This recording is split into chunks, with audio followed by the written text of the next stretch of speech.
안녕하십니까, 레필입니다. 6월 25일 두산 에너빌리티 보도록 하겠습니다. 먼저 증시 보겠습니다. 코스피 2.26% 상승했고요. 코스닥은 5.03% 상승했습니다. 금요일엔 이제 크게 우리 장이 반등을 좀 진행을 해 주었고요. 그 전날에 이제 크게 하락을 했었는데 거기에 대한 하락분을 거의 다 이제 메워주면서 좀 마무리를 한 것 같습니다. 아무래도 이제 환율에 대한 고환율에 대한 압박으로 외국인 투자자라든지 그런 기관 투자자들이 증시에서 이제 계속 빠져나가고 있는 분위기였는데요. 거기에 대해서 이제 환율에 대한 기준을 좀 계속 살펴보는 것 같습니다. 그래서 금요일 기준으로는 7.5달러, 7.5원 정도 내려가지고 1296원으로 환율이 떨어진 상황이었고요. 네. 그리고 지금 드디어 이제 1300원을 살짝 넘고 나서 네, 음봉으로 좀 조정을 받았습니다. 그래서 여기서 이전처럼 이렇게 고점을 찍고 떨어지는 분위기로 진행이 될지는 더 지켜봐야 되는 상황이고요. 고점에 대한 추세가 꾸준히 높아지고 저점에 대한 추세도 꾸준히 높아지고 있어가지고 여기에 대해서는 이 환율에 대한 추세를 좀 더 보기는 해야 될 것 같다라고 말씀을 드리겠습니다. 일단 계속 말씀드린 것이 지금 1300원 정도를 최후의 저항선 정도, 네, 그 정도로 지켜보고 있는 상황이고 분명히 이제 투자자들에 대한 심리적인 저항선이 이 1300원으로 형성이 되어 있을 겁니다. 왜냐하면은 이 금융위기나 뭐 외환위기를 제외하고는 사실 환율 자체가 1300원 이상으로 이렇게 올라간 적이 거의 없었기 때문에 거의 뭐 한번 찍고 내려오는 정도? 네, 그 정도로 진행이 되었었기 때문에 사실 1300원이라는 숫자가 의미하는 그 파급력이 이 시장에서는 굉장히 클 겁니다. 그래서 큰 투자자들이 1300원 이상으로 환율이 올라갔을 경우에는 아무래도 크게 요동칠 수 있는 시장 분위기가 형성될 수 있고요. 네, 그런 기준선 자체가 흔들린다면 모든 투자자들이 좀 따라서 움직이는 뭐 그런 상황이 벌어질 수 있습니다. 그래서 그 1300원을 넘는 순간 이제 우리나라 증시가 아주 크게 좀 하락을 하는 모습이었고요. 지금 이제 환율이 조정을 좀 받으면서 우리나라 증시도 좀 반등을 강하게 좀 한 것으로 보여집니다. 그리고 지금 이 환율은 이제 금요일 분으로 좀 책정이 된 것 같고 추가적으로 이제 좀 더 네, 거래가 되어서 이제 1289원까지도 지금 떨어져 있는 것 같습니다. 그래서 환율 자체가 이제 좀 떨어지면서 네, 1300원 안쪽으로 다시 좀 들어왔고요. 요때 두 번 정도를 제외하고는 사실 지금 굉장히 높은 위치에 있습니다. 그래서 다시 한번 환율이 좀 조정을 받으면서 1100원대 네, 그 정도 안전한 환율까지 좀 떨어지는 부분이 필요할 것 같고요. 항상 보았을 때, 이 위로 가거나 아래로 가거나, 둘 다 좋지 않습니다. 네, 그래서 적당히 오랫동안 머물렀던 그 환율 정도로 유지가 되어야지, 시장이 큰 타격 없이, 진행이 되기 때문에, 갑작스러운 환율 변동은 상당히 이제 시장에 큰 영향을 줄 수 있다. 그래서 우리도 지금 우리나라 증시만 지금 해외 대비해서 좀 많이 떨어지는 이유가 이 고환율 때문이었는데요. 거기에 대한 이유가 조금 이제 해결되었습니다. 하지만 아직까지도 뭐 섣불리 판단하기 이른 것이 이 환율 자체가 잠깐 그냥 조정을 받고 다시 올라갈 수도 있는 부분이기 때문에 거기에 대해서는 우리가 뭔가 지금 환율이 떨어졌다고 해서 바로 이제 증시가 계속 반등하겠구나라고 생각하기보다는 지켜보는 수밖에 없고요. 환율이 다시 올라갈 수도 있기 때문이죠. 그래서 천천히 한번 네, 접근을 하는 것이 계속 네, 그렇게 말씀을 드리고 있고 그것이 좋을 것 같다라고 좀 생각을 합니다. 자, 일단 내릴 만큼 내렸고요. 여기에 대해서 항상 이제 급락 이후에 반등하는 구간은 분명히 있다. 그래서 그때마다 시장이 이제 바닥을 좀 잡고 네, 그때마다 좀 박스권을 그리는 뭐 그런 모습이 좀 나왔는데 이번에도 저점 대비해서 어느 정도 반등을 좀 한 다음에 네, 다시 한번 바닥을 확인하던지 뭐 그런 흐름이 이어질 가능성도 충분히 있습니다. 네, 그래서 지금 이제 뭐 고환율 그다음에 국채금리도 상승했고 뭐 유가와 같은 그런 물가도 상당히 많이 상승한 상황이지만 이미 이제 시장은 그런 것들을 다 생각하고 투자자들이 이제 그런 투자 심리가 위축되어서 좀 빠져나가는 그런 분위기 때문에 좀 많이 조정을 받았었는데 그런 것들이 이제 좀 차분해지면서 시장이 다시 한번 차분해지면서 이제 이 시장 많이 내린 이 시장에 대해서 저가 매수를 들어갈 수 있겠구나라고 판단을 한다면 분명히 다시 좀 반등하는 시장이 찾아올 수 있을 거라고 생각을 합니다. 그래서 항상 주식이 이렇게 뚝뚝뚝뚝 그냥 완전히 망할 것처럼 떨어지더라도 결국에는 올라가는 장이 다시 한번 만들어질 수밖에 없는 그런 시스템이고, 네, 이번에도 마찬가지입니다. 그래서 3,300에서 2,300까지 떨어져서 앞으로 이제 더 떨어져서 뭐 1,000포인트까지도 갈 수 있다, 뭐 그런 예측은 사실 무리가 있는 것이고, 네, 이미 좋지 않은 상황은 이때부터 예측이 되었고, 물가가 계속 상승하는 것도 이때부터 이미 계산이 되었던 겁니다. 그래서 분명히 앞으로는 금리 인상이 진행될 것이고, 거기에 대한 인상 폭이 어떨지는 지켜봐야 된다, 그렇게 얘기가 되는 것이고요. 진행이 되면서 이제 금리 인상에 대한 그다음 압박과 그다음에 빅 스텝 넘어서 이제 자이언트 스텝까지 이미 이제 오픈이 된 상황입니다. 그래서 웬만한 것들이 다 반영이 되었고, 경기 침체에 대한 이 부분도 사실 금리 인상을 급격하게, 그죠? 빅 스텝 얘기가 나올 때부터 이미 경기 침체에 대한 우려감은 있었습니다. 그래서 그런 것들 때문에 지금 이제 시장이 좀 많이 이 하방으로 좀 눌러지기도 했고, 네, 이미 많이 반영이 되었다. 그래서 사실 뭐 추가적으로 더 하락을 한다고 하더라도 뭐 이상하지 않는 상황이긴 합니다. 뭐 상황 자체가 좋지 않기 때문에. 근데 그렇다고 해서 지금까지 떨어진 것만큼 그대로 다시 더 떨어진다라고 보기는 당연히 어렵고요. 네, 이미 최악의 상황을 생각을 하고 투자자들이 움직인 거기 때문에 이미 주식도 최악의 상황까지 지금 거의 다 왔다라고 저는 좀 판단을 하고 있습니다. 그래서 1000포인트 내렸으면 사실 충분하잖아요. 그죠? 1000포인트는 어마어마합니다. 그래서 뭐 이 정도면 추후에는 이제 더 이상 급락보다는 어느 정도 이제 자리를 잡는 구간이 필요하지 않을까. 아까 말씀드린 것처럼 계단식 하락 이후에 자리 잡는 구간이 나오지 않을까, 뭐 그런 생각을 좀 해봅니다. 그래서 조금 더 네, 지켜보도록 하고요. 자, 그 다음에 금액적으로는 기관 투자자가 계속 이제 우리나라 증시로 방어를 해주고 있습니다. 특히 코스피 시장에서 기관 투자자가 계속 유입을 해주고 있고요. 금융 투자가 많이 매수를 해줍니다. 그래서 외국인 투자자는 꾸준히 빠져나가고 있지만 기관 투자자는 그래도 매수를 이어가지고 있고, 그리고 외국인 투자자도 뭔가 뭐 1조 원, 2조 원 이렇게 막 공격적으로 계속 매도를 한다라기보다는 어느 순간부터 이제 매도량을 좀 줄이면서, 네, 크게 많이는 매도하진 않고 있습니다. 연일 매도를 하고 있긴 하지만 사실상 이미 뭐 이전부터 계속 이제 빠져나갔었거든요, 외국인 투자자도. 그래서 그렇게 많이 빠져나갈 만한 이 수급도 사실 없을 겁니다. 그래서 나가는 것도 한계가 있을 거기 때문에 이미 나갈 만큼 나갔다라고도 판단을 할 수 있기 때문에 이 외국인 투자자라든지 뭐 그런 나가고 있는 투자자들의 하락세가 멈추는지, 네, 다시 한번 유입이 되는지 뭐 그런 것들 정도 체크를 하면서 지켜보면 좋을 것 같습니다. 코스닥은 확실히 네, 오늘 그 금요일에 반등이 컸고요. 음봉 그대로 이제 이겨내면서 네, 저점을 한번 찍었습니다. 그래서 여기서 이제 V자로 올라갈 가능성도 충분히 있고요. 네, V자로 올라가더라도 이전과 좀 비슷한 패턴으로 진행될 가능성이 있기 때문에 일단은 코스닥도 저점을 다시 한번 만드는 것, 그죠? 이런 과정을 다시 만들어야 될 필요는 있을 것 같고, 네, 그런 상황을 더 지켜보도록 하겠습니다. 자, 그래서 시간을 두고 한번 천천히 한번 보자. 그리고 나스닥이라든지 뭐 다우, 네, 미국 증시는 확실히 좀 반등을 하고 있습니다. 그래서 저점 라인을 한번 깨고 내려갈 듯 하면서 다시 저점 매입이 저가 매입이 들어오면서 반등을 좀 해주었고요.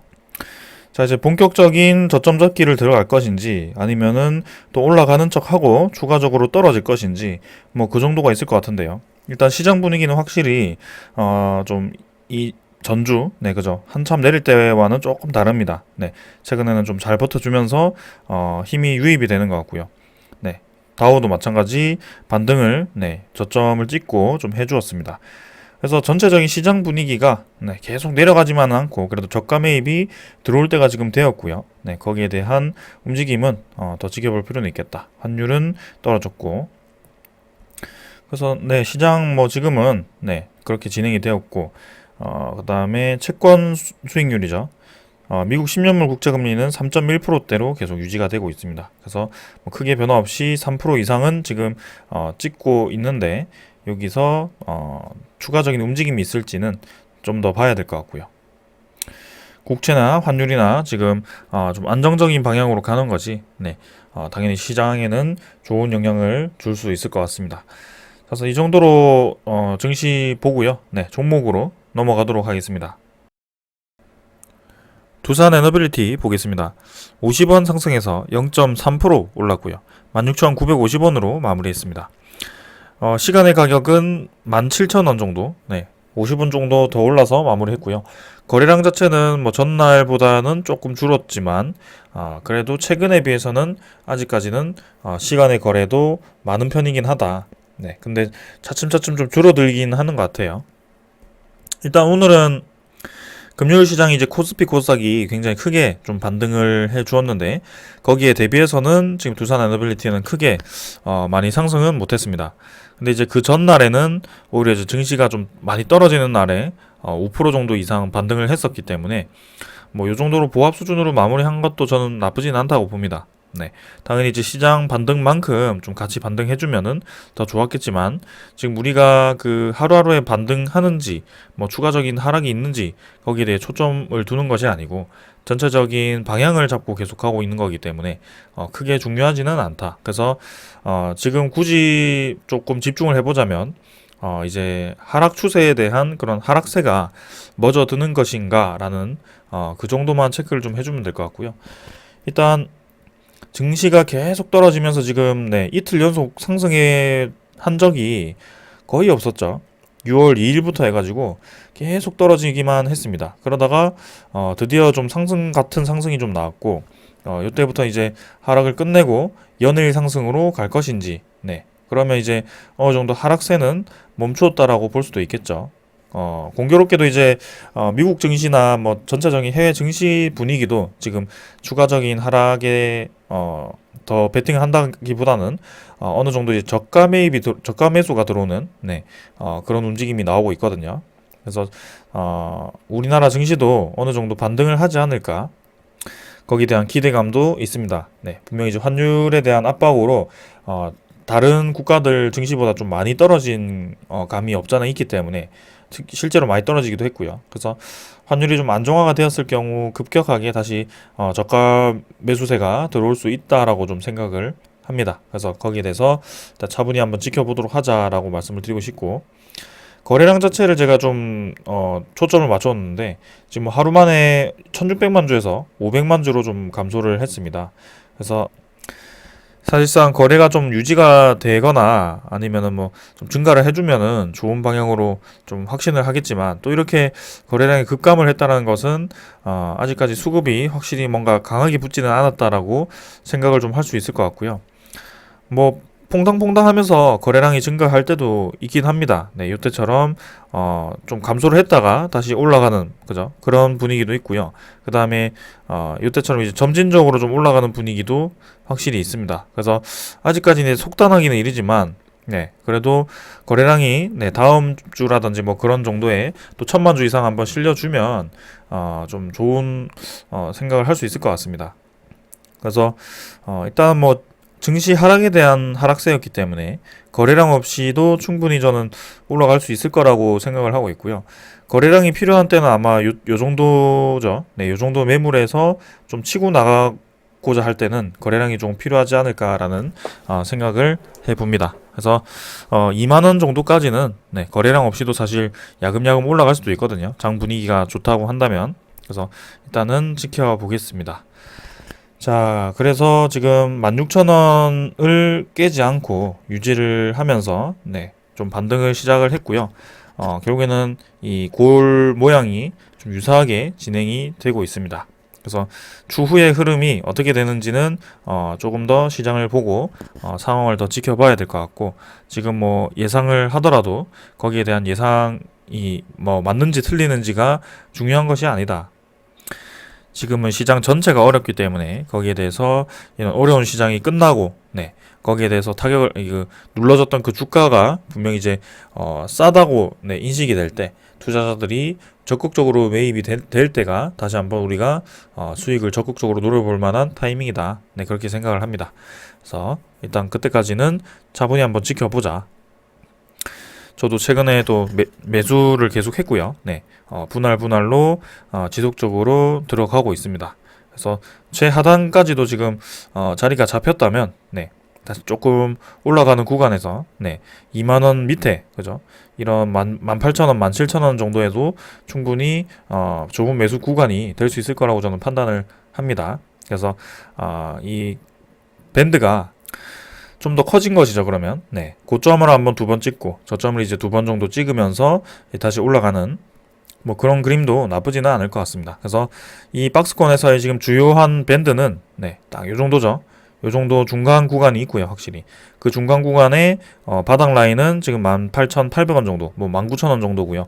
그 중간 라인의 상단은 21,000원, 21,500원 정도, 그 정도입니다. 그래서 요 정도 구간 사이에서 벗어나는 구간들은 여기서는 이제 뭐 입절을 노려볼 수도 있을 거고요. 분할로, 아니면 여기서는 분할로 매수할 수 있는 구간이고, 뭐 그렇게 좀 보셔도 될 것 같습니다. 기준을. 그래서 저는 일단은 계속 차분히 지금 지켜보고 있고 시장에 대응을 하고 있다라고 말씀을 드리겠습니다. 자, 다음에 월봉도 뭐 비슷하게 유지가 되고 있고요. 결국에는 하단 라인까지 거의 다 반등을 한 것 같습니다. 그래서 조금 더 반등을 한다면 이제 뭐 월봉도 추세 그대로 살리면서 진행이 될 것 같고, 결국엔 또 꼬리 한번 달고 진행이 될 수도 있을 것 같습니다. 그래서 다음 주 시장 분위기가 어떻게 되는지, 반등의 시장인지, 아니면 다시 한번 또 찬물이 끼얹어지는지, 뭐 그 정도 확인하면 될 것 같고요. 찬물이 끼얹어지더라도 우리가 뭐 크게 상심할 필요가 없다는 거죠. 결국에는 이번에도 보았듯이 시장은 내려가기만 하지는 않는다. 결국에는 올라가게 되어 있고, 그게 올라왔을 때 분명히 이제 내려갈 때 손절을 하더라도 올라올 때 보면은 저렇게 급격하게 올라오는 경우가 상당히 많습니다. 그래서 나는 이제 지금 손절을 하고 정말 이제 저점에서 더 사야지라고 생각하시는 분들은 생각보다 그게 어렵다는 점을 좀 알고 계셔야 될 것 같고요. 그냥 내릴 때마다 추가 매수를 한다 보면은 그런 평단가가 좀 떨어지면서 결국에는 또 그렇게 하는 법이 좋게 진행될 가능성이 높다라고 저는 생각을 합니다. 그래서 본인의 그 가격대를 조정을 하는 구간이죠. 사실은. 그래서 평균 단가라고 했을 때는 그거보다 아래 갔을 때는 이런 라인에서 충분히 매수할 수 있는 기회가 되는 것이고요. 평균 단가보다 올라갔을 때는 이런 구간에서는 어느 정도 익절을 할 수도 있는 부분이고요. 그래서 여기서는 익절을 한번 했다가 또 이렇게 내려왔을 때는 또 단가를 좀 낮추는 가격으로 매수를 했다가 뭐 그런 식으로 이제 점점 이제 진행을 하는 것이죠. 그래서 투자를 이제 그렇게 흐름을 그대로 타면서 진행을 하는 것이 사실 저는 맞다라고 보여지고요. 지금 뭐 하루하루가 올라가나 내려가냐 그거를 진짜 도사처럼 맞추는 것이 중요한 것은 아닙니다. 그래서 그건 이제 트레이딩이죠. 정말 그 트레이딩은 최근에는 정말 어렵다. 지금 미국 시장만 보더라도 시장 분위기, 그죠? 뉴스 뭐 기사는 계속 내려갈 것 같이 막 언급이 되고 있는데 저렇게 이제 3%씩 뭐 2%씩 또 매일매일 반등을 하고 있으니 뭐 반대로 이제 내려간다라고 이제 뒤늦게 베팅을 한 사람들은 또 이제 손실을 볼 수 있는 뭐 그런 상황이 될 수도 있는 거고요. 그래서 이제 또 내려가는 게 아닌가? 지금 또 반등을 하는 것인가? 그러고 이제 그걸 또 올라가는 것에 또 베팅을 하면 또 내려가고 뭐 그런 식으로 그게 템포가 이게 짧게 가져가 버리면은 제가 저번에도 말씀드렸지만 정말 흔들릴 때 크게 흔들릴 수 있다. 그런 경험 제가 있습니다. 있어서 말씀드리는 거고요. 그 엇박자가 나기 시작하면은 그 박자를 맞추기가 정말 어렵습니다. 그래서 판단력이 굉장히 흐려지고요. 사람이 그 흐름에 굉장히 불안해집니다. 주식시장 흐름에. 그래서 본인의 페이스가 나오지 않고 그냥 돈으로 보이지 않고 뭐 그렇게 되는 것이죠. 그래서 그런 방법은 좋지 않더라. 그래서 결국에는 본인의 페이스, 자 아까 그림을 그린 것처럼 기준선을 딱 정하고 본인의 기준선을 딱 정하고 그보다 아래 가면 매수, 그보다 위로 가면 매도, 뭐 그런 식으로 딱 하면 좋습니다.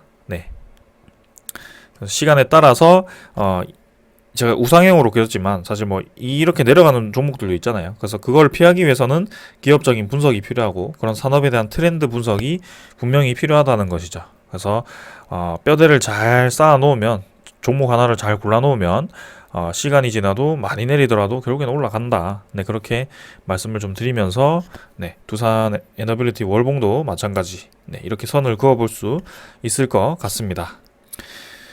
자, 그래서 뭐 올해가 될지 내년에 될지 뭐 모르겠지만 분명히 이제 올라갈 수 있는 힘이 있을 거라고 저는 보고 있고, 힘이 있다고 보고 있고, 네. 목표하는 가격은 저는 이제 앞자리가 3 이상으로 가야 되기 때문에 지금은 충분한 매수 기회다라고 생각을 합니다. 거기에 대한 근거도 충분히 있죠. 네. 그냥 뭐 아무 근거 없이 3만 원 간다 이러면 말도 안 되는 거잖아요. 그냥 차트 흐름만 보고 그냥 3만 원 간다라고 하는 거는 말도 안 됩니다. 그거는 점쟁이죠. 근데 기업에 대한 분석을 해보니 재무적으로나 네, 그런 산업적으로나 그리고 정부 차원에서 지원해주는 그 산업을 보았을 때는 확실히 시간이 지날수록 지금 힘을 받을 수밖에 없는 그런 위치에 있고, 네, 적극적인 육성으로 지금 이 두산 에너빌리티에 대한 산업들이 포함이 많이 되어 있기 때문에 한 가지에 대한 뭐 원전 산업이 아니고 원전에다가 수소에다가 풍력에다가 네, 여러 가지가 지금 다 포함이 되어 있단 말입니다. 뭐 3D 프린팅도 있고 뭐 아니면은 뭐 2차 전지 폐전 뭐죠? 그 폐전지 재활용도 있고요. 네. 뭐 그런 기존에 있던 플랜트들도 있고요. 해수 담수화라든지 그런 것들이 앞으로 이제 계속 필요할 수밖에 없고, 네, 결국에는 산업이 그쪽 방향으로 갈 수밖에 없는 절대적인 기준이 있기 때문에 우리가 믿고 투자를 하는 거죠. 네, 그래서 한번 베팅할 만하다라고 생각을 합니다. 네, 당연히 뭐 배당금을 주지 않고 아직까지도 차입금이 좀 있고, 네, 부채 비율이 뭐 100% 미만이긴 하지만 100%대이긴 하죠 아직. 그래서 지금 뭐 수익성이 그렇게 높지도 않고요. 사실 산업이 이제 중공업에 대한 비중이 높다 보니 수익성도 사실 그렇게 높지는 않습니다. 그래서 두산 밥캣이 좀 돈을 많이 벌어주긴 하지만 개별로 보았을 때는 이제 두산 에너빌리티가 그렇게 돈을 잘 벌진 않지만 그 현재 상황만 보았을 때는 사실 장기적으로 가망이 있을까 뭐 그런 물음표가 들 수 있죠. 근데 그 이외에 지금 신사업이라고 투자를 했고, 네, 유상증자를 통해서 그 투자금도 마련을 했고, 그 다음에 직접 네, 우리나라 대통령이 방문을 해서 네, 실제로 이제 원자력 공장을 방문을 해서 그렇게 적극적인 정책 육성도 방안도 마련을 했고요. 네, 거기에 대한 분명한 믿음이 생길 수밖에 없습니다. 우리는 그래서 그런 것들 정도 계속 살펴보면서 진행을 천천히 해도 될 것 같고요. 또 말이 좀 길어진 것 같은데 일단 뭐 믿고 한번 가보자라고 말씀을 좀 드리겠습니다. 자, 그래서 올라가고 내려가고는 지금 크게 중요하지 않다. 본인의 기준선을 잡고 그 기준선 위에 가면은 뭐 좀 매도를 해도 되고 떨어지면은 뭐 매수하는 가격 구간이다. 뭐 그렇게 보시면 될 것 같습니다. 자, 투자자 수급 보겠습니다. 오늘 이제 기관 투자자 25만 주 매수했고요. 외국인 투자자가 82만 주 매도하면서 어제 그리고 엊그제에 이어서 계속 지금 또 빠져나가는 분위기가 형성이 되네요.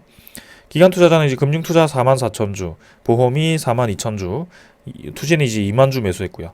연기금 투자자도 4만 7천 주, 사모펀드도 9만 7천 주. 그래서 기관 투자자에 포함된 모든 이 수급이 플러스로 네, 매수가 진행이 되었습니다. 그래서 최근에 이제 기관 투자자가 좀 계속 매수를 하는 것 같고요. 연기금 투자자가 매도를 반복하면서 뭐 꾸준히 지금 뭐 보합 수준으로 진행이 되고 있고 중간에 이제 매수를 좀 하긴 했지만 네, 추후에 또 어떻게 움직이는지 또 볼 필요는 있을 것 같고요. 외국인 투자자에 대한 매도가 다시 한번 시작이 되었는데 또 이렇게 굳이 계속 매도를 한다는 것은 뭔가 또 관련된 내용이 있지 않을까. 네, 최근에 또 국매도 거래량이 증가하는 것과 이런 매도 세력이 보인다라는 것은 또 최근에 EWR에 대한 그런 거래 정지가 이제 6월 30일까지죠. 그래서 그 행사하는 물량이 이제 공매도를 선제적으로 쳐서 교환을 할 예정이라면 지금 딱 공매도를 늘리기 좋은 타이밍이 아닐까라는 생각이고요. 그 주 세력이 외국인 투자자일 가능성도 충분히 있다. 그래서 이전에도 금융투자 외국인 투자자가 저는 주로 공매도를 이용했다라고 생각을 하고 있고 이때도 좀 그런 움직임이 있었고요. 최근에 다시 한번 좀 그런 움직임이 있는데 한번 지켜볼 필요는 있겠습니다. 그래서 이제 6월 말이고요. 네, 주식 행사는 7월 3일까지 가능하기 때문에 사실 그때 이후에는 네, 크게 공매도를 늘릴 필요가 없습니다. 이미 이제 이전에 늘려놨던 그 공매도 잔고를 늘려놨던 거기에 대해서 7월 3일까지 행사를 한다면 이제 교환이 될 거고요. 네, 신주 상장을 이제 행사를 하고 네, 한 2주 뒤에 발표가 되기 때문에 7월 말까지는 네, 신주 상장이 되겠지만 7월 말에도 신규로 공매도가 계속 유입될 필요는 없다. 이미 공매도 잔고는 많이 늘려놓았다. 네, 그렇게 이해를 하시면 되겠습니다. 자, 그래서 그걸 염두를 해두고 네, 공매도 잔고를 한번 확인을 해보면요. 자, 공매도 잔고는 이제 1580만 주로 또 증가를 했습니다. 좀 줄었다가 다시 늘어나기 시작했고 1580만 주, 전체적으로 증가하는 방향으로 확실히 좀 진행이 되죠. 그리고 이때부터 이제 또 공매도 1거래량이 또 늘어나기 시작했습니다. 그래서 또 EWR에 대한 그런 신주 상장을 염두해 두고 네, 급격히 또 이렇게 공매도 잔고를 늘려놓는 거일 수도 있고요. 네, 신주로 상장될 수 있는 물량이 지금 560만 주 정도가 되기 때문에 공매도 잔고도 한 500만 주 정도 이상 네, 교환이 될 가능성도 충분히 있다. 그래서 거기에 대해서 지금 뭐 크게 지금 두산 에너비티 주가를 계속 눌리기 위해서 공매도 잔고를 이렇게 늘린다라기보다는 이 앞으로 상장될 수 있는 그런 신주에 대해서 미리 공매도를 늘려놓고 그래서 교환하는 방식으로 진행이 되고 있다. 그렇게 생각을 합니다. 그래서 계속 네, 주시를 할 거고요. 아마 6월 30일에 공시가 하나 뜰 겁니다. 네, 6월 1일부터 6월 15일까지의 그 EWR에 대한 상환량이 공개가 될 거고 그게 아마 100만 주 정도 수준이 아닐까 네, 생각을 합니다. 뭐 100만 주에서 150만 주 뭐 그 정도 아닐까요? 그래서 그 정도 이제 뭐 7월 7일 정도에 상장이 될 거다. 그럼 7월 7일 정도의 공매도 잔고 한번 확인해 보면 또 100만 주 정도가 감소할 겁니다, 아마. 네. 앞으로도 그럴 거고 이때까지도 그래 왔거든요. 그래서 그때 정도 네, 주시를 해서 보면 될 것 같고 이제 6월 30일 정도까지 해서 신규로 공매도 잔고가 좀 늘어나더라도 그 이후에는 더 이상 이제 신주 상장에 대한 이벤트가 없죠. 네. 앞으로 새로 EWR이 이제 7월 말까지 된다고 했지만 이미 이제 행사할 수 있는 기간은 7월 3일이 끝이기 때문에 그 다음에는 더 이상 공매도 잔고가 필요하지 않습니다. 그래서 이미 늘어나 있는 공매도 잔고로 교환이 된다라는 점을 생각을 한다면 앞으로 이제 7월 뭐 8월 9월 뭐 이 정도 갔을 때는 새로운 신규 공매도 잔고가 필요하진 않다 별로. 네. 그래서 이제 추가 유상증자를 하지 않겠죠. 네, 이제는 거의 필요 없는 상태라고 저는 생각을 하고 있고요. 그래서 거기에 대해서 앞으로는 이제 네, 신규 산업 그죠? 그동안 이제 두산 에너빌리티가 공을 쏟았던 그 분야에 대해서 이제 실제로 평가를 받을 수 있는 그런 기간이 이제 다가오겠다. 그래서 하반기부터는 본격적으로 그런 신사업에 대한 가치 평가가 진행이 될 것이다라고 생각을 좀 하고 있습니다. 자, 그렇게 생각하면 될 것 같고 그 다음에 이제 두산 에너빌리티의 대차잔고 한번 보겠습니다. 대차잔고도 지금 최근에는 좀 늘어나는 분위기였고요. 네, 근데 이제 오늘은 또 상환이 진행이 많이 되었습니다. 그래도 여전히 이제 체결량과 상환량이 모두 많고요. 활발하게 지금 대차 거래가 이루어지고 있습니다. 그래서 공매도 잔고도 저렇게 활발하게 이루어지는 걸 보았을 때는 지금 EWR에 관련해서 지금 활발하게 좀 움직이는 것 같다라는 생각이고요. 일단 잔고는 3,300만 주 정도로 유지가 되고 있기 때문에 뭐 크게 우리가 주시할 필요는 없을 것 같아서 넘어가도록 하겠습니다. 자, 그 다음에 종목 상세해 보면 외국인 추적 물량이 뭐 81만 주에서 76만 주 정도로 매도량이 조금 줄었지만 그래도 그저께 그러고 그죠, 목요일, 금요일, 수요일 정도 모두 이제 3일 정도 매도가 좀 강하게 나왔다. 그때도 이제 일 공매도 거래량도 많았고 아무래도 그 EWR에 대한 신주 상장을 염두에 두고 이렇게 외국인 투자자가 선제적으로 공매도를 친 거 아닌가 네, 그런 생각을 하고요. 보유율 자체는 9.64%로 이렇게 떨어졌습니다. 네, 그래도 9점 중반대 계속 유지하고 있고 일단 뭐 앞으로에 대한 흐름 더 보겠습니다. 다음 주에도 계속 매도를 하는지 볼 필요는 있겠습니다. 다음 주 목요일이면 이제 6월 30일이기 때문에 네, 거래는 이제 끝날 것 같고요. 7월 3일까지 이제 상환을 신청을 할 수 있기 때문에 그 정도 보겠습니다. 7월 3일은 뭐 일요일이기 때문에 사실 실제로 할 수 있는 것은 이제 한 금요일 정도까지 생각하시면 될 것 같네요. 그래서 다음 주 일주일 정도가 아마 마지막이지 않을까라는 생각이네요. 자, 그래서 매일매일 한번 저 대차 잔고랑 공매도 잔고 네, 한번 체크를 해보도록 하고요. 신주 상장 이벤트는 이제 곧 끝날 것이다. 네. 지금까지 이제 상장됐던 그 양보다 많이 작기 때문에 이번에는 그래서 크게 우리가 걱정할 필요가 없다라고 생각하시면 될 것 같고 그 다음에 이제 두산 에너빌리티에 대한 네, 그런 소식들 좀 전해드리도록 하겠습니다. 자, 기업에 대한 소식보다는 이제 그런 산업에 대한 소식을 좀 많이 전해드리고 있고요. 지금도 이제 한국이 이제 소형 모듈 원전 국제 표준 정립에 나섰다라는 기사가 나왔습니다. 그래서 한국이 자체적으로 하는 것이 아니고 미국, 캐나다, 영국과 이제 이렇게 SMR 개발을 하는 그런 국가들이 다 모여가지고 이제 앞으로 그 SMR에 대한 안전 기준이라든지 그런 표준화, 그죠? 표준화 회의를 진행을 한다라고 합니다. 그래서 여기 보시면은 증가하는 SMR 수요에 대응해서 SMR 안전 확보를 위한 방안을 논의하는 자리고, 이렇게 IAEA 사무총장과 그다음 미국, 영국, 캐나다 등 각국 원자력 규제기관 대표 등과 함께 기업, 국제기구 및 협회 60여 곳이 참석을 했다라고 합니다. 그만큼 이제 아주 크게 이 회의가 열렸고요. SMR 시장을 그만큼 주시를 하고 있다. 세계가 앞으로 이 SMR 시장이 필요할 것이다라는 것을 이렇게 입증을 한 것 같습니다. 그래서 세계적으로 에너지 수요 증가와 그 다음에 기후변화 위기에 대응하기 위해서 SMR에 대한 관심이 높아지고 있다라고 얘기를 했고요. SMR의 안전성을 확보하면서 글로벌 수요에 대응할 수 있게 규제기관 및 기업들의 적극적 참여와 지원이 필요하다라고 이렇게 공식적으로 얘기를 했습니다. 그래서 앞으로 이제 SMR 시장도 계속 이제 커질 전망이고, 거기에 대해서 2023년 이후부터는 두산 에너빌리티도 꽤나 이제 많은 수주를 예상을 하고 있습니다. 특히 뉴스케일 파워를 끼고 지금 이제 뻗어나갈 준비는 다 되었고요. 이제 초도품 발주가 이미 진행이 되었고, 차츰차츰 이제 계속 추가 발주가 진행될 것 같습니다. 그래서 SMR은 당연히 이제 갈 수밖에 없는 기술이라고 생각을 하고 있고요. 거기에 대해서 이미 뉴스케일 파워와 여러 국가들이 협력을 진행을 하고 있다. 그리고 이제 대형 원전을 위한 그 소식들도 있습니다. 지금 이제 한수원에서 직접 이제 체코와 폴란드 언론인들을 초청을 해가지고 이제 우리나라에 대한 원자력에 대한 장점과 기술력을 알리는 자리를 이렇게 만들었다라고 하고요.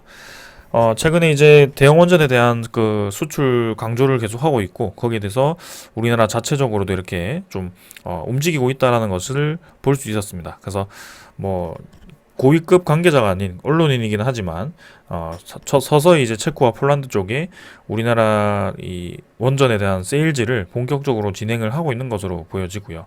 이미 이제 정보 차원이라든지 아니면 그런 기술 관계자들은 우리나라에 대한 원전 기술을 인정을 하고 있을 겁니다.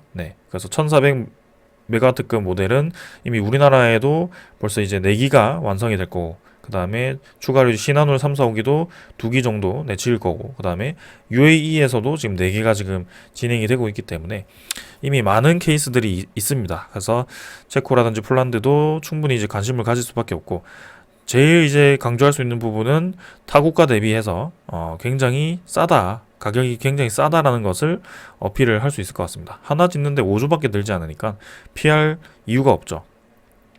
그리고 이제 우리나라를 제외한 이 국가들이 프랑스, 미국, 핀란드 이런 걸 보면은 인력 그리고 기술 부족으로 신규 원전 건설에 어려움을 겪고 있다라고 합니다. 그래서 프랑스 같은 경우는 프라밍빌 원자로 건설을 10년간 완공 지연을 하고 있고요. 원자로 냉각 시스템에서 발견된 110개의 하자 수리를 진행을 하고 있다고 합니다. 그리고 미국도 조지아주 원전 2기를 공정 불량으로 인해서 지금 공기 지연이라든지 예산이 또 수조 원이 초과를 했고요. 그래서 이런 점에서 이제 우리나라는 하나의 5조를 지을 수 있고, 그 다음에 기간 내에 그런 건설을 완료를 할 수 있다는 능력, 그리고 안전하게 지금 원전 사고 없이 지금 계속 수십 년간 많은 원전들을 운영을 하고 있다는 점에서 상당히 메리트가 있고, 지금 국가적으로도 인정을 받고 있다. 그래서 당연히 저는 체코라든지 폴란드, 우리나라가 상당히 수주할 가능성이 높다라고 생각을 하고 있고요. 미국과 이제 협력을 한다면 더더욱 이제 그게 쉬운 상황이 될 것 같습니다. 프랑스는 기술적으로 지금 문제가 있는 것 같고요. 지금 뭐 우리나라는 UAE에서도 성공적으로 진행을 했고, 그 다음에 러시아와 중국 쪽도 지금 이제 원전을 많이 지었고, 기술적으로도 좀 인정을 받고 있긴 하지만, 당연히 이제 안보 입장에서 그 러시아와 중국을 배제하는 그런 분위기가 크기 때문에 거기에 다음으로 이제 우리나라가 상당히 검토될 가능성이 크다라고 생각을 합니다. 그래서 그런 상황이 지금 계속 만들어지고 있고 다가오고 있기 때문에 우리가 급할 필요가 없다. 앞으로 이제 만들어질 상황은 우리에게 계속 유리한 상황으로 진행이 될 것이다라고 생각을 합니다. 그래서 오늘도 이 정도로 좀 설명을 드리고요. 다음 주 시장 뭐 좋을지 나쁠지는 알 수 없지만 일단은 차분히 한번 지켜보자. 우리가 그냥 기다리면 결국에는 제자리로 돌려놓을 것이고 그 이상으로도 결국 올라가는 날이 올 것이다 라고 말씀을 드리겠습니다. 자, 오늘 여기까지 하겠습니다. 감사합니다.